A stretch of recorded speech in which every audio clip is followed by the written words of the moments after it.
My name is Amanda Hart, 30, a graphic designer scraping by in Wichita, Kansas. The backyard BBQ was buzzing with relatives, laughing kids running until Dad's voice sliced through the noise. "You're not half the man your brother is." The words landed like a punch to the chest. Everyone froze eyes on me. I didn't waver. Instead, I slid a folder across the picnic table, my lips curling into a cold grin. "Then I hope you're ready for the truth tonight," I said. Mom's face went ghostly pale. "To the truth." "What truth?" she stuttered. They'd said it before, over and over, always placing me in Cody's shadow, praising him while I faded. At dinners, holidays, every gathering the same jab. "Why can't you be more like him?" Each word left a mark, cutting deeper over the years. But tonight was different. That folder carried something they couldn't ignore. I wasn't chasing their approval anymore. I was here to end the pattern. The air hung heavy like the stillness before a storm. They had no clue what was about to break. Have you ever felt your family saw you as less? Share your story. Tell me about the moment you finally stood up. Looking back, I can still feel the sting of being unseen in my own family. Growing up in our Wichita home, I was always the afterthought, the one who didn't quite match the mold. My brother, the golden child, slid straight into Dad's advertising agency after college and instantly became the family's pride. "He's going places," Dad would say, chest puffed out, while Mom's eyes gleamed with approval. I was just there trying to shape my own path unseen. At 22, fresh out of art school, I started designing logos for small businesses. I'd spend hours sketching, tweaking fonts, pouring my heart into each project. Once I showed Mom a flyer I'd created for a local bakery, hoping for a spark of interest. "That's nice, dear," she murmured, barely glancing up from her phone. Then came the kicker. "Your brother just landed a big client for Dad's firm." My stomach nodded. I forced a smile, but inside I was screaming. Why was it always about him? It wasn't one moment, it was years. Family dinners became parades of his accomplishments. "He's so driven," Dad would boast, passing him the mashed potatoes. "He's got my mind for business." I'd sit there picking at my food. My own wins, a scholarship, a design contest never acknowledged. Once I tried to share that I'd been featured in a local art magazine. Mom cut me off. "Oh, did I tell you about the campaign your brother launched?" My jaw tightened. After that, I stopped trying. I threw myself into work believing that if I created something undeniable, they'd finally notice me. I took on extra gigs, stayed up late, built a portfolio I was proud of. But every time I brought it up, it was the same. "Your brother's leading a team now," Dad would say, as if my hustle didn't matter. One Christmas, I gifted them a framed print I designed for our living room. Mom smiled politely, set it aside, and gushed over the new watch my brother gave her. "He's so thoughtful," she said. I felt myself shrinking. By my mid-20s, the effort was eating me alive. At gatherings, Cody basked in their praise, while I nodded along, each word chipping away. I didn't envy his success. I just wanted mine to count. But no matter how hard I worked, it was like I didn't exist. At my cousin Sean Klein's wedding, I stood nearby with a drink while Dad bragged to guests about Cody's latest deal. He never once said my name. Doubt crept in. Maybe I wasn't good enough. Maybe the long nights, the contests, the clients meant nothing. But deep down, I knew better. I had given time, effort, love, and received nothing back. The truth was brutal. They didn't see me because they chose not to. They had picked their star, and it wasn't me. That realization burned. But it also sparked something. I wasn't going to stay invisible forever. Sitting in my apartment, staring at my latest design, I felt the shift. I was done begging for scraps of recognition. Something had to adjust. My tiny apartment in Wichita became my sanctuary, a place where I could drown myself in work and shut out the chaos. Graphic design was my escape. Every late night spent tweaking layouts. Every new client win felt like a step toward proving I was worthy. I'd landed a big project, a full rebrand for a local coffee chain, the kind of break I'd been chasing for years. Hours melted away as I poured my soul into color palettes and my laptop screen flickering in the dark. This was my shot and I was determined to nail it. I thought maybe, just maybe, this would finally get their attention. I called Mom one evening, buzzing with excitement to tell her about the coffee chain deal. "That's great, honey," she said, her voice dull like she was reading from a script. "Did you hear your brother's firm just signed a national brand?" My chest tightened. I muttered something and hung up, staring at my sketchpad. It was like my work didn't matter unless it eclipsed his. So, I pushed harder. Next came a website for a Wichita nonprofit. It was pro bono, but the exposure was huge. My name was starting to spread. I sent Dad the link, hoping he'd notice. "Looks nice," he texted back. "Your brother's team just got a promotion." I wanted to scream. Why was every step I took measured against him? I wasn't asking for a parade, just a sign they noticed me. Family gatherings were the worst. At a cousin's birthday party, I tried to share my latest winning logo for a music festival I'd spent weeks perfecting. Before I could finish, Dad cut in. "Your brother's pitching to a car dealership next week. Big money." The table laughed and nodded while I sank back in my chair. My words forgotten. Mom didn't even look up from her plate. I felt like I was shouting into a void. I started dodging their calls. Mom's cheerful voicemails piled up, inviting me to dinner, but never asking about my life. Once I gave in and showed up, portfolio and handprints of my best work, hoping it might land differently in person. Dad flipped through, nodded, and handed it back. "Your brother's working on a campaign that could go viral," he said automatically. Mom smiled and added, "He's so creative." Creative. I was bleeding creativity every night, but to them it meant nothing. I buried myself deeper in projects, a boutique, a startup, even a local band. My inbox overflowed. My designs gained traction, and my name was circulating. But online, Dad kept posting about his son's latest deals, his star employee. Not a word about me. I'd scroll through stomach in knots, seeing comments from relatives like Aunt Joyce. So proud of him. It was like I'd been erased. The breaking point came at a neighborhood cookout. Elaine Clean, our chatty family friend, asked how my work was going. I started to answer, eager to mention a mural I'd designed for a downtown shop. Dad overheard and jumped in. "Her brother's the real talent. His firm's killing it." Elaine's smile faltered, her eyes soft with pity. My hands trembled as I excused myself. I wasn't just invisible anymore. I was a ghost in my own family. That night, back in my apartment, I stared at my latest project on the screen, unable to focus. I had built something real, something mine, but they refused to see it. Their dismissal was crushing, yet clarifying. I didn't need their validation anymore. I needed answers. I dug into our family's finances, a suspicion gnawing at me. It started with a casual remark from Mom during a call my brother was now handling the family fund to cover her medical bills and Dad's loans. My heart sank. For years, I'd quietly paid for her cancer treatments, draining my savings, juggling extra gigs. Why was he in charge of a fund I'd practically built with my own hands? The fund was meant to be shared, created after Mom's diagnosis to cover expenses and keep Dad's agency afloat. I had funneled every spare dollar into it, believing we were all contributing, but now he was the one calling the shots. I needed answers. I combed through my bank records. Each transfer, $500 here, $1,000 there, a reminder of sleepless nights spent hustling just to keep up. When I asked Mom how the fund was managed, she brushed me off. "Oh, your brother's got it under control. He's so good with money." My grip tightened on the phone. Good with money. I'd poured in tens of thousands and she barely acknowledged it. When I pressed if she knew the full extent of what I'd paid, she replied vaguely, "You helped a little, right?" "A little." I hung up before my anger boiled out. I tried Dad next, catching him at the office. "The fund's fine," he said, distracted. "Your brother's running it now. He's got the business sense." My chest burned. Years of sacrifice, reduced to nothing. I asked directly if he realized I'd covered most of Mom's treatment. He paused, then muttered, "Yeah, we appreciated that." Appreciated. That was it. No recognition.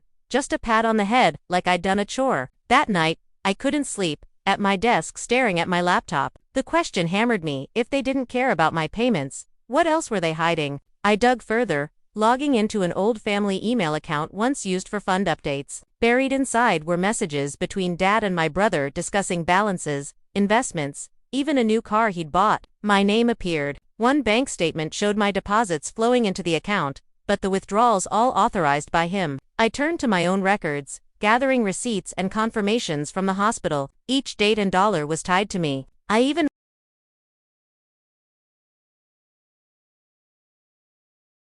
found a thank you note from the hospital addressed in my name for covering Mom's final bill. I had never shown it, thinking it was just my duty. Now it was proof of betrayal. I called my friend Paige Lane, a media pro who'd always backed me. I laid everything out: my payments, his control, the family's dismissal. "That's not right," she snapped. "You need to show them." She urged me to compile everything into something undeniable. For days, I sifted through documents, screenshots, statements, organizing every shred of evidence. By the end, I had a digital folder bursting with proof. My suspicion had hardened into certainty. My brother wasn't just the favorite, he was profiting from my sacrifice. I wasn't letting it slide anymore. I was ready to make them face the truth. Paige and I met at a coffee shop, laptops open, ready to turn my evidence into something bigger. The hum of conversation faded as we dove into the folder I'd spent days compiling. It was a mountain of proof: bank transfers, receipts, emails showing I'd paid $65,000 for Mom's medical bills while my brother took credit for managing the family fund. Paige, with her sharp media instincts, cut straight to the point. "We're making a video," she said, eyes blazing. "Something they can't ignore." We started with the receipts. I pulled up every confirmation, each one a snapshot of sacrifice, late nights, designing logos to cover bills, skipping meals to save cash. Paige arranged them into a timeline, her fingers flying across the keys. "This is your story," she said, pointing to an invoice with my name on it. My throat tightened. It wasn't just about money. It was about being erased. Next came the emails. I'd saved every message from the family account, including ones where Dad praised my brother for keeping the fund strong. Paige found a thread where he approved a withdrawal for an office lease without my input. "This is gold," she muttered, pasting it into our file. There was even a note from Mom thanking him for handling everything as if I'd done nothing. Each message cut deep, but it also steeled me. The video was Paige's idea, but I shaped its design. I wanted it clean, undeniable numbers and dates flashing on screen, my voice narrating the truth. We worked late in my apartment, drafting the script. I recorded a rough take, my voice steady but raw. "This is what I paid. This is what you ignored." Paige layered it over shots of statements and receipts. She added the hospital's thank you letter, zooming in on my name. "This will hit hard," she said, replaying the edit. Pride and dread twisted inside me. We needed context. Paige suggested public records.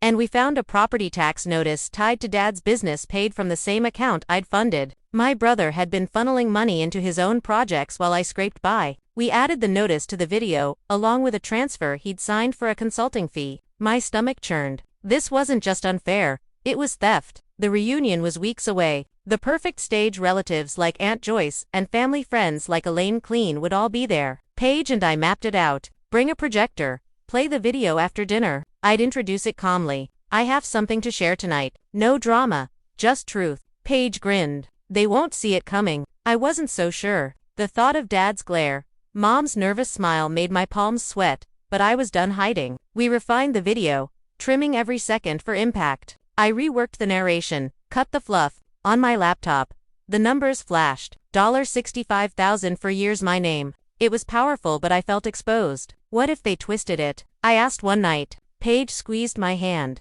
"They can try. The truth doesn't bend." Her certainty steadied me. As the reunion neared, we double-checked everything. I backed up the video on a USB and emailed it to myself. Paige printed key receipts in case anyone demanded paper proof. We rehearsed my opening line, keeping it short, the weight of it all pressed down. This wasn't just about proving a point. It was about reclaiming my place. The night before the reunion, I couldn't sleep. The video's opening frame looping in my mind. Now standing in my parents' living room, I felt the weight of every gaze. The house buzzed with chatter, plates clinking, kids laughing outside. Paige stood by the projector, her nod sparking a surge of courage. I cleared my throat. "I have something to share tonight," I said, calm but firm. The noise faded, faces turning toward me, curious but unaware. I plugged in the USB and the projector hummed to life. The screen lit up with my name. Then, the first hospital receipt, $65,000 paid by me over 4 years. My voiceover played steady and clear. "This is what I paid. This is what you ignored." The room fell still as transfers flashed across the screen, each one tied to my account. My sleepless nights, my sacrifices. Mom's fork froze midair. Dad's jaw tightened, his fingers digging into the chair. Emails followed, Dad praising my brother for managing the fund, approving withdrawals for a car, an office lease, a consulting fee. Not once was I mentioned. Then came the property tax notice, also paid from my contributions. Aunt Joyce gasped, hand to her mouth. Elaine Clean, usually talkative, stared silently. My brother shifted, pale, avoiding my eyes. The video ended with the hospital's thank you letter, my name bold on the page. The silence pressed down like a weight. I stepped forward. "I paid $65,000 for Mom's treatment," I said, meeting Dad's eyes then Mom's. "I drained my savings, worked nights, gave everything, and you handed the fund to him. Let him take the credit while I was erased." Mom's lips trembled. "We didn't know," she whispered. I cut her off. "You didn't want to know." Dad stood, face flushed. "This is a family matter," he snapped. You're airing our business in front of everyone. I held his gaze. You made it everyone's business when you ignored me. Elaine leaned forward, her voice sharp. She's right, Kenneth, that's not fair. Joyce nodded. Torn. My brother finally spoke, low. I was just managing it, Amanda. I didn't realize you'd paid that much. A bitter laugh escaped me. You knew enough to claim the credit. The room crackled with shock. I drew a breath, my decision firm. I'm done, I said, my voice carrying. No more money. No more loans. No more favors. I'm finished giving to a family that refuses to see me. Mom reached out, but I stepped back. Dad's face hardened. Stones around us, relatives exchanged uneasy looks, some nodding in quiet agreement, others frozen, unsure whose side they were supposed to be on. Paige touched my arm, her presence steady and grounding. I turned to the room, my voice softer but resolute. I've carried this family while you celebrated him. This video is my truth. I'm not asking for approval, I'm taking my life back. Elaine rose first, clapping slowly, eyes shining. You're stronger than they ever gave you credit for, she said. Joyce wiped a tear, torn but visibly moved. My brother stared at the floor, fists clenched like he wanted to punch the truth instead of face it. I unplugged the projector. My hands steady despite the adrenaline burning through me. I had shown them everything, laid out years of sacrifice they pretended not to see, and for the first time, I felt seen, not by them, but by myself. I wasn't invisible anymore. I stepped onto the porch, the cool night air against my face. The house behind me buzzed with whispers and shock, but I felt free. Everything had changed.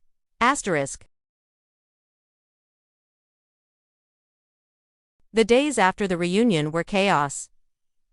Mom reached out first. Her voice shook the moment I answered, begging me to come back, to talk things through. She insisted they never meant to overlook me, that they'd make it right, that they didn't know what was happening with the money.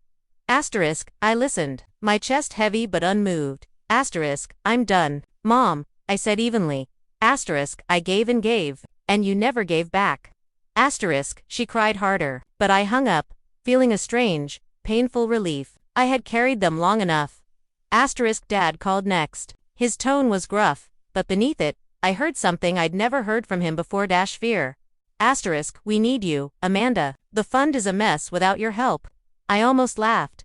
The fund they handed to my brother. The fund they praised him for managing.